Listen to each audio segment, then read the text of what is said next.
14 वर्षांपूर्वी एका महिलेने दत्तक घेतलेल्या एका रस्त्यावर पडलेल्या मुलीनेच त्या आईचा आज खून करून टाकला।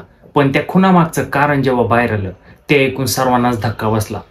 नमस्कार मित्रांनो, स्वागत करतो तुमचं मराठी क्राईम स्टोरीज मधील आजच्या व्हिडिओमध्ये। कलियुग त्याच्या चरणसीमेवर आहे। बायको नवऱ्यांना मारते, नवरा बायकोला मारतोय, मग मुले कसे मागे राहतील?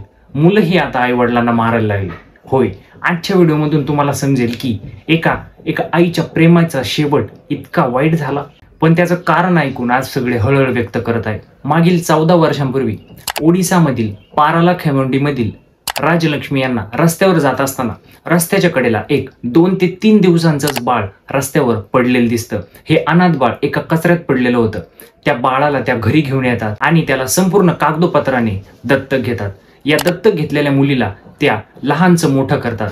त्या मुलीला दत्तक घेतल्यानंतरच एका वर्षातच राजलक्ष्मी यांचा पती मरण पावतो आणि ही आई एकटी त्या मुलीला वाढवते, मोठं करते, तिला शिक्षण प्राप्त करून देते। पण त्या आईला माहित नव्हतं की ज्या मुलीला ती वाढवते तीच तिचा काळ ठरणार आहे। ही दत्तक घेतलेली मुलगी 13 वर्षांची होती आणि या वयाच्या धुंदीत तिला प्रेम होतं, आणि प्रेम होतं पण कोणाशी?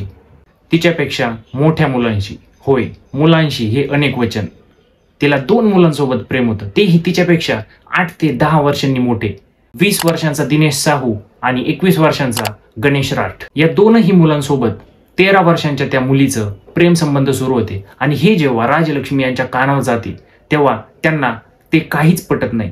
त्या मुलीला राजलक्ष्मी खूप समजावतात की हे तुझं वय फक्त अभ्यासाचं वय आहे, आणि तेही इतक्या मोठ्या मुलांशी प्रेम संबंध हे कदापि चांगलं नाही, आणि हे त्यांना काहीच पटलं नव्हतं। पण त्या प्रेमाच्या धुंदीत त्या मुलीला काहीही सुचत नव्हतं आणि ती आईसोबत नेहमी भांडण करायची। पण राजलक्ष्मी यांनी ठाणलं होतं की मुलीला चांगल्या वळणावर घेऊनच जायचं। पण अचानक 29 एप्रिलला राजलक्ष्मी यांचा हार्ट अटॅकने मृत्यू होतो आणि त्या अनाथ मुलीच्या डोक्यावरचं आईचं छत्र हरपलं जातं।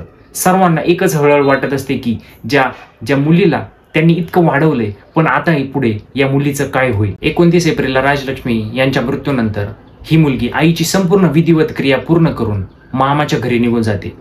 मामा म्हणजेच राजलक्ष्मी यांचा भाऊ।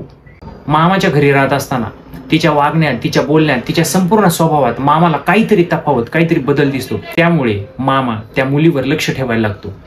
त्यानंतर त्यालाही समजते की या मुलीचे 2 मुलांसोबत प्रेम संबंध सुरू आहे आणि त्यांचा संशय अचानकपणे वाढू लागतो। मग एक दिवस मामाच्या हाती त्या मुलीचा मोबाईल लागतो आणि मामा संपूर्ण मोबाईल चेक करतो आणि त्यामध्ये असं काही चॅट असतं की ते बघून त्या मामालाही धक्का बसतो। त्या मुलीचं त्या 2 बॉयफ्रेंड सोबत राजलक्ष्मी यांना मारण्याबद्दल संपूर्ण प्लॅन त्या चॅटमध्ये असतो, आणि हे बघून मामा खूपच शॉक होतो आणि त्या 2 बॉयफ्रेंड सोबत मिळून ही मुलगी आईला मारते। या दत्तक घेतलेल्या या अनाथ मुलीनेच राजलक्ष्मी यांना 2 बॉयफ्रेंड सोबत मिळून मारले होते। 29 एप्रिलला ही मुलगी राजलक्ष्मी यांना स्लीपिंग पिल्स देते आणि बेशुद्ध अवस्थेत उशीने त्यांचा श्वास रोखून त्यांना मारून टाकते। संपूर्ण प्लॅनिंग त्या सोशल मीडियाच्या चॅटवर या 2 बॉयफ्रेंड सोबत मिळून या मुलीने केलेली होती। त्यानंतर मामा ताबडतोब पोलिसांना बोलवतो आणि या 2 मुलांना आणि या मुलीला अटक करतो। 13 वर्षांपूर्वी रस्त्यावर पडलेल्या या अनाथ मुलीला, या दत्तक घेतलेल्या मुलीला एका परिवाराचं नाव राजलक्ष्मी यांनी दिलं होतं। पण राजलक्ष्मी यांच्या त्यागाचा, त्यांच्या प्रेमाचा शेवट या मुलीने कसा केला त्यांच्यासोबत? या अशा घटनाक्रम इतक्या घडत आहे दिवसेंदिवस। सकाळी उठलं की कोणती ना कोणती घटना अशी असते जी आपल्या डोक्यामध्ये जाते। कोणही कोणाला मारतंय, त्यामध्ये काहीही भीती त्यांना नाहीये।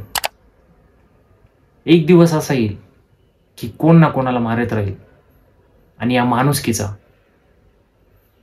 आणि या जगाचा शेवट होईल।